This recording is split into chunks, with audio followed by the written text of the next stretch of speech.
खुलुमबाय गोजोन फुंबिलिनि बयनिसिमबो गाहाम हामलायनायखौ जासिहरनाय थाबाय आं सिबिरानि ब्रह्म नोंथांमोनखौ एसपि बड' निउज चेनेलाव गासैखौबो बरायबावनाय थाबाय नोंथांमोननि थाखाय आं गोदान मोनसे भिडिअ लानानै फैबावबाय अन्नानै भिडिअखौ जोबजासिम नायलांदो 10 मिनिटनि गेजेरावनो बेंकनि खौथि रांखौ लांदां खालामदों 10 मिनिटनि गेजेरावनो 8 कौटि 85 लाख रां लुथिदों सिखावफोरा बे जाथाया मणिपुर रायजोआव जादों दासिमनि मादाव मणिपुर रायजोआव बेनो देरसिन लुथिनाय जाथाय मणिपुर रायजोनि पान्जाब नेशनेल बैंक उख्रुल ब्रान्चनिफ्राय दाखाथिफोरा लुथिदों 8 कौटि 85 लाख रां बे गेदेर लुथिनाय जाथाया मोनाबिलि 5 रिंगा 40 मिनिटाव जानो मोन्दों रिपर्टनि बायदिब्ला आरो सीसीटीवी केमेरायाव सेबखांजानाय बायदिब्ला उख्रुल टाउननि भिउलेन 1 आव थानाय पान्जाब नेशनेल बेंकआव मोनाबिलि 5:40 समाव सादाइननिफ्राय 10 दाखाथिफोरा खुगायाव मास्क गाननानै आखायाव गोख्रों हाथियारफोरखौ लानानै फैदोंमोन जेराव गिबियावनो बेंकनि सिकिउरिटि गार्डखौ गावसिनि आवथायाव दोननानै बेंकनि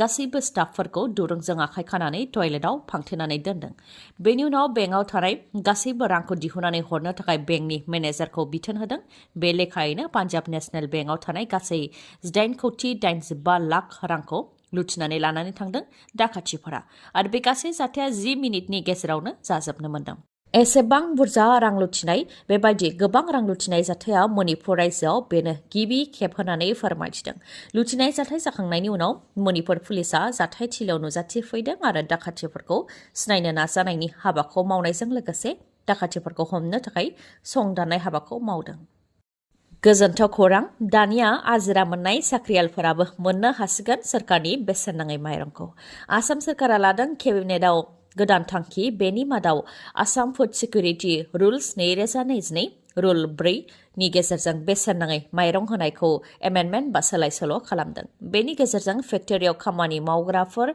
सानफ्रोमबो लेबारनि खामानि मावग्रा आरो आसाम सोरखार बा मिरु सोरखारनि ग्रेड 4 आव साख्रि मावनाय जायफोर बिथांमोनहा आजिरा मोनबाय बिथांमोनजों लोगोसे कन्ट्रेक्टआव साख्रि मावनाय जायफोर बिथांमोननि बोसोरसेनि इनकामा 4 लाख रांनि गोबां नङा बिथांमोनहा आसाम सोरखारनिफ्राय बेसेन नाङै माइरंखौ मोननो हासिगोन फरायसाफोरनि थाखायबो मोनसे मोजां थांखि लादों गुबैयै सोरखारि फरायसालियाव फरायनाय फरायसाफोरनि थाखाय आसाम सोरखारा गोदान थांखि लादों आसाम सोरखारा केबिनेटआव लानाय थांखिनि बायदिब्ला गुबुन गुबुन बेकग्राउन्डनिफ्राय फैनाय फरायसाफोरनो समानै खाबु होनो थाखाय थांखि लानाय जादों जायफोर फरायसाफोरा थाखो 7 निफ्राय थाखो 10 सिमखौ सेबानि सिङाव थानाय सोरखारि फरायसालियाव सोलोंथाइ लादों आरो जायफोर फरायसाफोरा थाखो 11 आरो 12 खौ आसाम हायार सेकेन्डारि एडुकेशन काउन्सिलनि सिङाव थानाय स्कुल कलेज आरो प्रभिन्सियेलाइज्ड कलेजाव सोलोंथाइ लादों बिथांमोननि थाखाय सोरखारि इन्जिनियारिं कलेजाव बिटेक बा बिई कर्सआव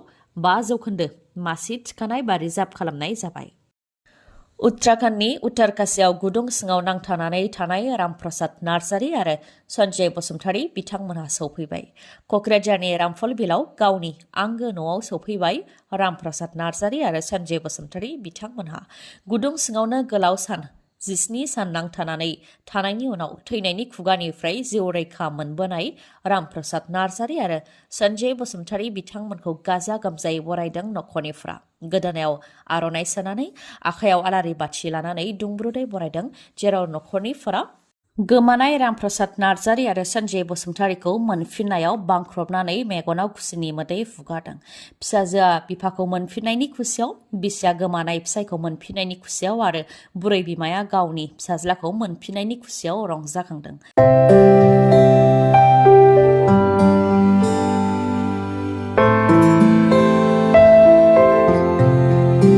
ओजोंहाय रंजानायजोंनो नखराव जयैनो जानाय लोंनायनिबो राहा खालामनाय जादों बिटिसि सोरखारनिफ्रायबो खौरां लाहैदों एमएलए लरेन्स इस्लारि बिथांजों लोगोसे रेवा नार्जारी बिथांमोनहाबो बरायहैदों रामप्रसाद नार्जारी बिथांमोनखौ 17 सान गुदुङाव नांथानानै थानाय जाथायनि बागै रामप्रसाद नार्जारी बिथांमोनहा फोरमायथिदों दि हाजोनिफ्राय हा गिसिगानाय जाथाया 12 नभेम्बर फुंनि 5 रिंगा 30 मिनिटसोआव जादोंमोन बेनि सानसे सिगां अदेबानि 11 नभेम्बराव मोनानि 8 रिंगायाव 210 मिटार गोथौआव डिउटि दंमोन नाथाय मेसिन सालायनो रावबो गैयै होननायलाय 2000 मिटार गोथौआव लानानै थांदोंमोन गोबां गोथौआव डिउटि खालामहैनायनि थाखाय गोजौआव मा जादों बेखौ जेबो मिथियामोन आरो रावनिबो जेबो सोदोब खोनायामोन होननानै फोरमायथिदों नाथाय गोजौआव माबा मोनसे जानायनि थाखाय खारला खुरला जानायनि बागै उनाव खौरां मोनदोंमोन आरो थाबैनो सिंनिफ्राय गोजौ फारसे फैनो थाखायबो बुंथि हरदोंमोन। बे लेखायै गोजौ फारसे फैनायबो जादोंमोन होननानै फोरमायथिदों। नाथाय हाजोनि हाया गिबियाव एसेल' गोग्लैदोंमोन, उनाव आरोबाव गोग्लैबावदों, जायजों गासै लामायानो बन्द जादों। जाथाय जानायनि 2 सानसिमाव जेबो मोनाखैमोन, नाथाय बेनि 2 सान उनाव आरोबाव हाजोनिफ्राय हाया गोग्लैबाय थादों, जायखौ लानानै जिउ रैखाथिनि थाखाय बयनिबो गोसोआव गिनाय फैदोंमोन आरो मोखां सोमजादोंमोन होननानै फोरमायथिदों। आरो जाथाय जानायनिफ्राय 8 घन्टासिम जेबो मोनजाया मोनलोङा थानो गोनां जादों, जायजों लोरबां जानो हमबायमोन, नाथाय उनाव पाइपनि गेजेरजों जानाय लोंनाय गासैबो मोननो हादोंखौ फोरमायथिदों बिथांमोनहा। गुदुं सिङाव नांथानानै थानायनिफ्राय उदां जाबोनाय सानै बर' फिसाफोरखौ बरायदों बिटिसि सोरखारनिफ्रायबो। प्रमद बर' बिथाङा खौरांगिरि मेलनि गेजेरजों बिथांमोन सानैखौ बरायनायजों लोगोसे आसामनि गिबि मन्त्रि डक्टर हेमन्त बिश्व शर्मा बिथाङा बिथांमोन सानैनोबो 1 लाख राङै अनसुंथाइ होनो खोथा होनायखौ फोरमायथिदों। बेनि अनगायैबो बिटिआर सोरखारनिफ्रायबो मबाइल टि स्टल गंफायै गंनैबो नखरनो जिउ खुंनायनि राहानि थाखाय खालामनानै होनाय जागोन होननानैबो फोरमायथिदों प्रमद बर' बिथाङा। मबाइल टि स्टल जेरै मोनसे जायगानिफ्राय गुबुन दाबसे जायगासिम लांलाय लाबोलाय खालामनो हानाय सानि गला। नोंथाङा आबादारि नामा? नोंथाङा जुदि आबादारिब्ला आरो नोंथांनिया आबाद फोथाराव जुदि माइ दंब्ला सांग्रां जानाया गाहाम। नङाब्ला नोंथांनि माइ दामोलावबो सोरबा दुथां गोसोनि सुबुंनि गाज्रि नोजोरा गोग्लैनो हागौ। मानोना बेबायदिनो जाथाय जागासिनो दं दासान्दि। सानसे सिगांसो बाक्सानि बरमायाव 42 बिघा हानि माइखौ हानानै दोननाय माइ दामोलाव अर सावनानै होनायजों गासै माइया सेवहांगार जाजोबनायनि उनाव फिन गसाइगावआवबो बे एखे जाथाया जानो मोनबावदों। UPPLनि मावथि कार्तिक दास आरो हरकुमार दासनि माइखौ सावनानै सेवहांगार खालामदों। गसाइगावनि गुनापारा गामियाव जादों बे जाथाया। UPPLनि मावथि कार्तिक दास आरो हरकुमार दासनि 7 बिघा हानि 90 मन माइखौ सावनानै सेवहांगार खालामदों। सोरांसि 3 रिंगासो समाव बयबो उन्दुफुबाय थानाय समावनो बे जाथाया जानो मोन्दोंखौ फोरमायथिदों नखरनिफ्रा। गोबां दुखु आरो खस्थ'नि गेजेरजों आबाद मावनानै दिहुननायखौ मेगन गोसा दुथां गोसोनि सुबुङा बेबायदि इनाय खालामनायखौ लानानै दुखु फोरमायथिदों खहा जानाय नखरनिफ्रा। जाथायनि सोमोन्दै पुलिसनो मिथिहोनायनि उनाव भावरागुरि पुलिसाबो जाथायथिलियाव नुजाथिफैनानै संदाननाय हाबाखौ मावफैदों। थांनाय 29 नभेम्बराव क'क्राझार सहरनि तपन चक्रवर्ती आरो मधुमिता चक्रवर्तीखौ गोबौ हाथियारजों गाग्लोबनाय जाथायनि दायनिगिरिखौ क'क्राझार पुलिसा हमबाय। सोनाब बंग' कुचबिहारनि काटुवालिनिफ्राय हमनो हाबाय दायनिगिरिखौ। दायनिगिरिनि मुङा शम्भु काहार उफ्रामुं शील। दुथाङा कुचबिहारनिनो थागिबि। गिबि नायबिजिरनायाव मोननाय बायदिब्ला दुथाङा तपन चक्रवर्ती बिथांमोननि न'आव थानाय सना रुफा बा रांफोरखौ लुथिनायनि थांखिजोंनो बे खामानिखौ मावदोंमोन। बेनि अनगायैबो नायबिजिरनायाव मोनबावनाय बायदिब्ला क'क्राझार पुलिसा दुथांखौ हमनो थाखाय जेब्ला कुचबिहाराव थांदोंमोन अब्ला बेनिफ्राय रिपर्टखौ मोनबोदों दि दुथां शम्भु काहारनि हेंथायै कुचबिहारनि पुलिस थानायावबो गोबां गसर दंखायो आरो दुथांनि हेंथायै सिगांनिफ्रायनो बेबायदि खामानि मावबोनायनि गोबां अजद दङ। फोरमायथिनो गोनांदि क'क्राझार सोहोरनि बिधानपल्ली 3 नं वार्डआव जादोंमोन बे जाथाया। एग्रिकालचार बिफाननि आजिरा मोननाय इन्जिनियार तपन चक्रवर्ती बिथांनि न'आव गाग्लोबनाय जाथाय जादोंमोन। तपन चक्रवर्ती बिथांखौ गाग्लोबनायजों लोगोसे बिथांनि बिसि मधुमिता चक्रवर्तीनि सायावबो दुथाङा गाग्लोबदोंमोन। जाय गाग्लोबनाय जाथायजों 70 बोसोर बैसोनि तपन चक्रवर्ती बिथाङा जिउ खोमानो गोनां जादोंमोन आरो बिथांनि बिसिया गोब्राबै जोखोम जानो गोनां जादोंमोन। रिपर्टनि बायदिब्ला बिथांनि बिसिया दा फाहामथाय लागासिनो दङ। आसामनि सा 21 APS, ACS आरो गुबुन गुबुन गोजौ थाखोनि अफिसारफोरखौ सासपेन्ड खालामबाय आसाम सोरखारा। थांनाय 2013 मायथाइयाव Assam public service commission APSC जों खुंजानाय कम्बाइन्ड कम्पिटिटिभ एग्जामाव रां होनानै आनजादाव पास खालामनानै लानायनि दायाव सा 21 खौ सासपेन्ड खालामनाय जाबाय। सा 21 नि मादाव 4 Assam civil service ACS officer, सा 11 आसाम पुलिस सार्भिस APS, सासे एक्साइज इन्सपेक्टर, 2 ARCS अफिसार आरो 3 एसिस्टेन्ट इमप्लयमेन्ट अफिसार।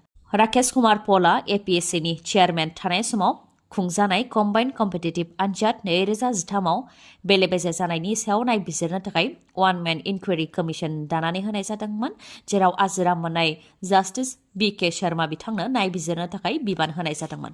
बे लेखायैनो सा 21 APS, ACS आरो गुबुन गुबुन गोजौ थाखोनि अफिसारफोरखौ सासपेन्ड खालामनाय जादों। रिपर्टनि बायदिब्ला बिथांमोनहा रांनि सोमोन्दो खालामनानै आनजादाव गाव गावनि नाम्बारखौ गोबां खालामनानै लादोंमोन, जायनि थाखाय बिथांमोनहा आनजादाव उथ्रिसारनो हादोंमोन आरो बिथांमोना गोजौ थाखोनि साख्रि मावगासिनो दंमोन। नाथाय दा आसाम सोरखारनि नाजानायाव रांनि सोमोन्दो लाखिनानै गोजौ थाखोनि साख्रि मावनाय सा 21 बिथांमोनखौ सासपेन्ड खालामनाय जाबाय। सासपेन्ड खालामजानाय सा 21 बिथांमोननि मादाव ध्रुबज्योति हाथि बर'आ ACS, आकाशी दुवारा ACS, हितेश मजुमदार ACS, धीराज जैन ACS, कल्याण कुमार दास APS, फारुक आहमेद APS आरो माखासे। चिरां जिल्लानि आबादारिफोरनि थाखाय मोनसे मोजां खौरां। चिरां जिल्ला रुनिकाटा ब्लक मावख'आव माइ बायग्रा मिरु बेखेवदों। चिरां जिल्लानि लेङाइ जिल्ला खुंगिरि फिरदुस आलम आहमेद बिथांनि नुजाथिनायाव माइ बायग्रा मिरुनि फिथाखौ हास'नानै होदों। बे माइ मोनग्रा मिरुआव जोसा, माइब्रा आरो परिमल बे मोनथाम माइखौ मोननाय जानाय नङा बा फाननाय जानाय नङा होननानै फोरमायथिदों। आबादारिफ्रा बे माइ मिरुआव माइ लाबोनो थाखाय फार्मार्स रेजिस्ट्रेशन खालामनो नांगोन। बे रेजिस्ट्रेशन खालामनायाव land holding, voter card, bank account, PAN card आरो गांथाम फट' होनो नांगोन होननानै फोरमायथिदों। आरो बे खामानिखौ ग्राम सेबकनि गेजेरजों थामहिनबा इडिअ'नि गेजेरजों डिअ'निसिम मावोब्लानो बे सार्टिफिकेटनि गेजेरजों माइ फाननो बा माइ बायनो हागोन होननानै फोरमायथिदों। सांग्रां जा। दा बे समाव क'क्राझाराव 400नि देहायाव एइड्स बा HIV पजिटिभ जानानै दङ। मैया 1 डिसेम्बराव वर्ल्ड एइड्स डेखौ दाब दाब जायगायाव खुंनाय जादोंमोन। थिग बेबायदिनो क'क्राझार जिल्लानि गसाइगाव साब डिभिजन श्रीरामपुराव थानाय देशबन्धु क्लाबाव फालिनाय जादोंमोन। बेयाव district AIDS control officer doctor Kaushik Das बिथाङा फोरमायथिनाय बायदिब्ला क'क्राझार जिल्लायाव दा बे समाव 400नि देहायाव HIV पजिटिभ जानानै दं। बेनि अनगायैबो रिपर्टनि बायदिब्ला आसामावनो गासै 2023-24 मायथाइयाव 1317नि देहायाव HIV पजिटिभ जानानै दं। बेनि मादाव 50% बांसिनानो ड्राग्सनि इन्जेक्सन लानायनि थाखाय HIV पजिटिभ जानाय।